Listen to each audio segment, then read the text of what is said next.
Welcome to Heat Checks and Hail Marys. This is Mike Kegley. The first quarter of the college football season has concluded. The Big Ten is as crazy as we thought it might be, although Ohio State still looks like Ohio State. Michigan still looks like they need a quarterback. And where's that great defense? Oregon seems to have stopped hitting the snooze control. And right now, there's a lot of things going on across the country that are fun when it comes to looking at college football. Well, let's take a look at the Big Ten. Hail Mary 1 around the Big Ten. Wisconsin is in year 2 of the Luke Fickell era, and it's too soon to judge whether he will be successful or not. Now, I've always been uncomfortable not giving a football coach 4 years to implement his stuff and to have the ability to recruit and fill the roster. In this new era of the transfer portal, some people are pretty much willing to put out their judgment at the end of 2 years. That's a little quick for me, although some train wrecks you can see coming. But I do wonder if the choice to go away from the traditional identity of the Badgers was a good one. I think the theory is that in today's game, the Badgers would be unable to bulldoze their way to the top of the Big Ten as they've been able to do in the past. And that may be true. But to go away from the style of play and away from the linemen that Wisconsin seems to somehow magically be able to grow each year seems to be a little bit risky. And I think it makes the short-term success of the program much riskier than it has been in the past. Now, the long-term success may still be there, but I'm old enough to remember when Wisconsin was an automatic W for a lot of teams in the Big Ten. That's pre-Alvarez. And I wonder how many older Badger fans are very uncomfortable dealing with this program transition as they can't bear to return back to those days. And I don't blame them. Pivoting programs from one direction to another is a difficult task to perform. It's even harder in today's impatient world with social media. Will Luke Fickell be allowed the time to do what he intends to do? Will he be forced into decisions that he might not normally make based on the fans' feelings? There's a lot of football to be played this season, but that 42-10 loss is a little bit concerning. Now, let's talk about the Iowa Hawkeyes. How good are they going to be this season? Well, as expected, the Hawkeyes defeated Troy, who came into the game 0-2. But it wasn't expected that the Hawkeyes would be down at the half 14-10. The Hawkeyes have arguably the weakest schedule in the Big Ten, although Rutgers and Indiana might give them a run for their money. Ironically, the offense seems to be just as nondescript and toothless as it was under Brian Ferentz. That is surprising. The bright spot for Iowa is they play Ohio State on October 5th for their first battle against a ranked team. And despite being in the new 18-team Big Ten that has 7 teams currently ranked, the Hawkeyes won't face another ranked team until Nebraska on November 29th. If Nebraska is as good as advertised, and they really haven't beaten anyone accomplished yet, the Hawkeyes might only play 2 ranked teams. If Nebraska isn't as good as they appear, the Hawkeyes could only face 1 ranked team in a 12-team schedule. This is the year to capitalize on that weak schedule. There's no guarantee you're going to get another one this easy, maybe ever. The Hawkeyes should be able to go 10-2 or maybe 9-3 at the worst.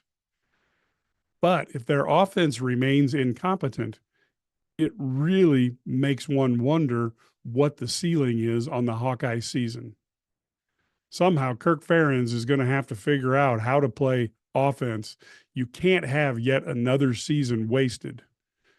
The last couple of years, Iowa has had a fantastic defense that has been wasted because the offense couldn't compete. And now you've got the offense being relatively bad. The defense may not be quite as good as those years, but the schedule is much better. It would be very frustrating for Iowa fans to have another miss because of the offense. Now, UCLA was supposed to kick off their Big Ten debut with a bang. Unfortunately, that bang was Indiana kicking down the front door and stomping all over the Bruins in their 42-13 blowout in LA, which we all know now is where the Bruins are located at. Indiana coach Curt Cignetti comes to the Big Ten after a spectacular run at James Madison as a head coach. He also worked under Nick Saban as part of his original staff at Alabama from 2007 to 2010. He learned from the master. And if you listen to Curt, he's also the same no-nonsense type of coach that Nick Saban was. Armed with an effective offseason using the transfer portal and a soft Big Ten schedule, Indiana looks like it could be the surprise team of the Big Ten this season. The Hoosiers play Nebraska and Michigan at home and Ohio State on the road. They're set up for success. And Coach Cignetti seems determined that he is going to make an impact in the Big Ten in year one. He is not going to wait around. The schedule is set up well. He has done his work in the offseason. And I want to note that one of my colleagues at IlliniGuys.com, Matt Stevens, our beat writer, was very, very early on calling out Indiana as being a team that could be formidable in this Big Ten season. Michigan and Purdue have both been beaten decisively by opponents coming to their home stadiums. Texas came in and steamrolled Michigan in a game that wasn't nearly as close as the score. And Notre Dame came in and steamrolled Purdue in a game that might not have been as close as the score. Michigan's vaunted defense has been yet to play at the high level that was expected. Veteran Michigan media who know the game had viewed this season's defense as being generationally good. That's saying something when you look back in the history book and review the great defenses that the Wolverines have put on the field up there in Ann Arbor. So far, generationally good hasn't shown up. When that defense arrives, Michigan will be a threat on any given Saturday. But to truly compete at the level Michigan expects to, the offense must improve. How the Wolverines decided to avoid the transfer portal and not go after an experienced quarterback is beyond me. If this was medicine, I would say it's medical malpractice. We've seen multiple teams over the years prove that having a bad quarterback is unsustainable in both the Big Ten and getting into the CFP. If you have title aspirations, you have to have a good trigger man. It is beyond me what they were thinking at the highest levels of the Michigan program in the offseason. Even if you didn't know what was going on with Jim Harbaugh, go after somebody and use NI to lock in a quarterback.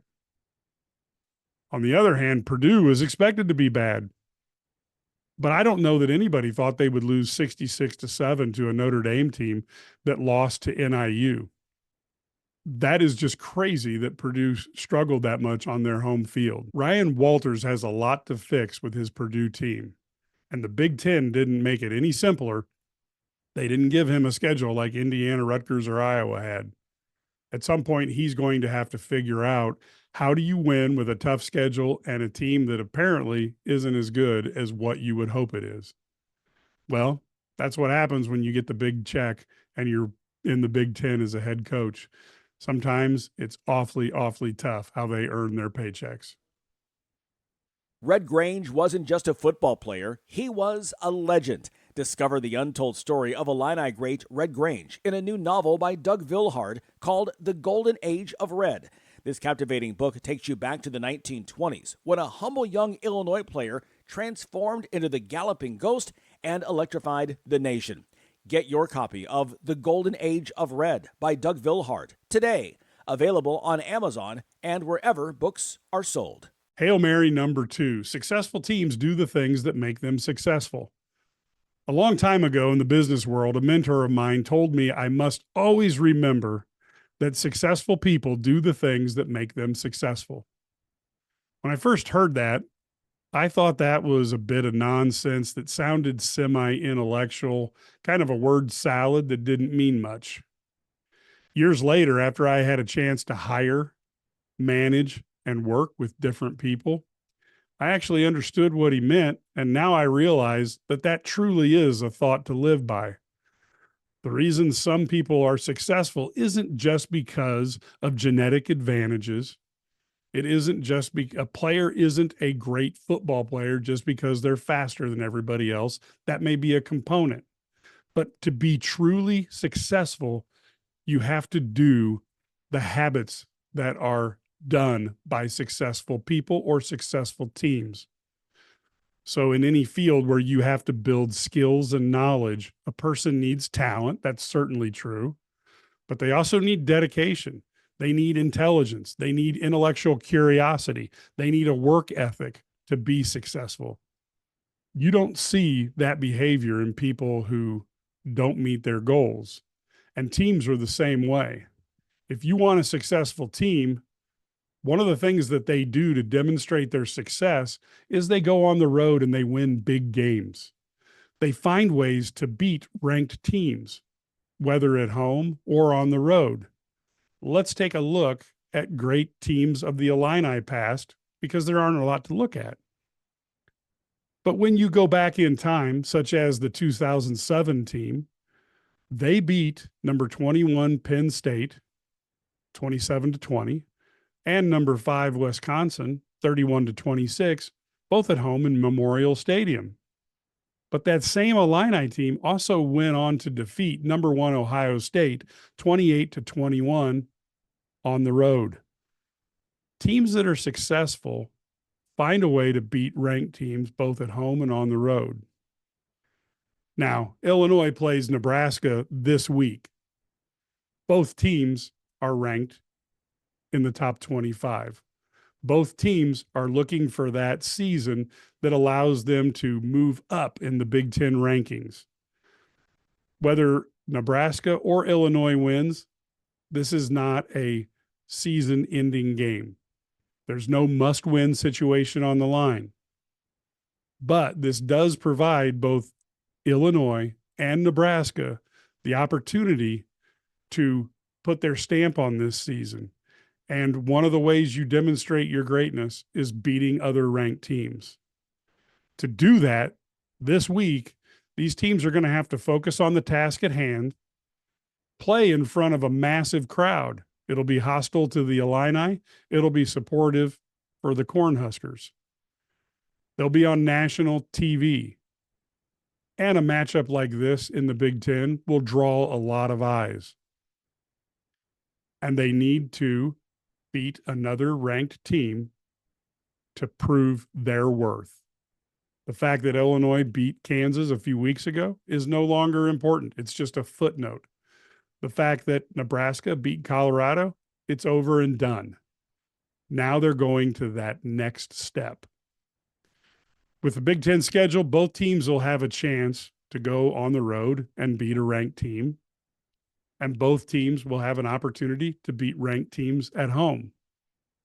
But Friday's game between two resurgent and confident teams offers one of those to raise the flag of victory and set up a truly magical season.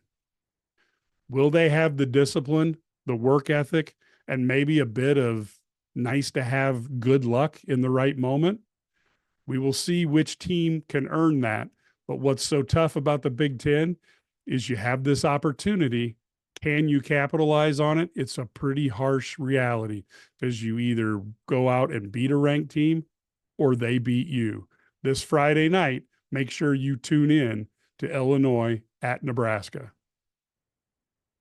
This is the Run My Own Business dream.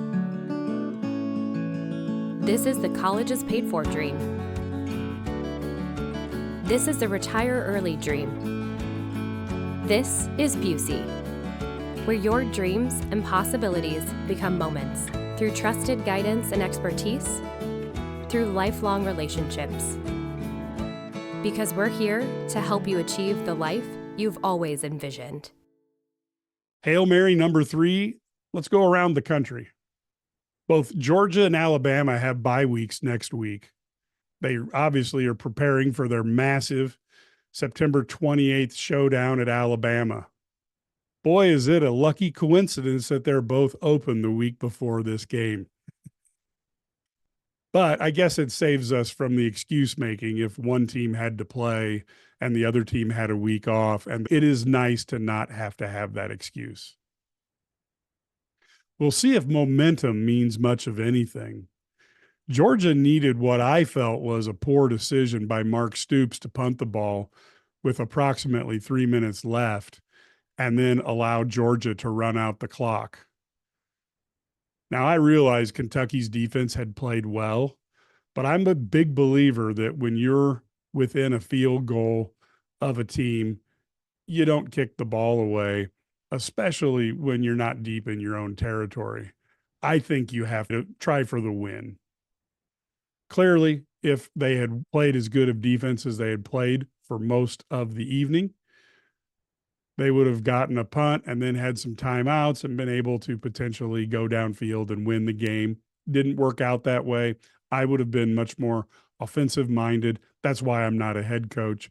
And that's why Mark Stoops has had years of getting Kentucky to bowl games. That 13-12 win for the Bulldogs certainly doesn't give them a ton of momentum going into the game with Alabama. On the other hand, the Crimson Tide rolled into Madison, rolled over Luke Fickell and his identity transitioning Badger team 42-10. The Badgers haven't been beaten that bad at home since a 48-7 loss at the hands of Penn State way back in 2008. 2 weeks is a long time to let Kirby Smart game plan against a team. And yet Alabama has won 8 of the last 9 matchups. But you won't see Nick Saban prowling on the sideline for the Crimson Tide. Now is the time for Kalen DeBoer to put his stamp on this heated rivalry. I'm not certain if momentum means anything. I don't know that it goes from game to game. And certainly when you throw a bye week in there, I think that really throws off any momentum. But going back to the Nebraska-Illinois example, who puts in the best time practicing, who learns their assignments, and then who can go out and do what they need to do on a football field without thinking will probably determine the victor. Should be a fantastic game. Up in Notre Dame country, they didn't prove much by going to West Lafayette and beating a half-dead Purdue team 66-7. And my prediction that Notre Dame would run the table after their win against Texas A&M died an early and untimely death. I still think their schedule is relatively weak by Notre Dame standards.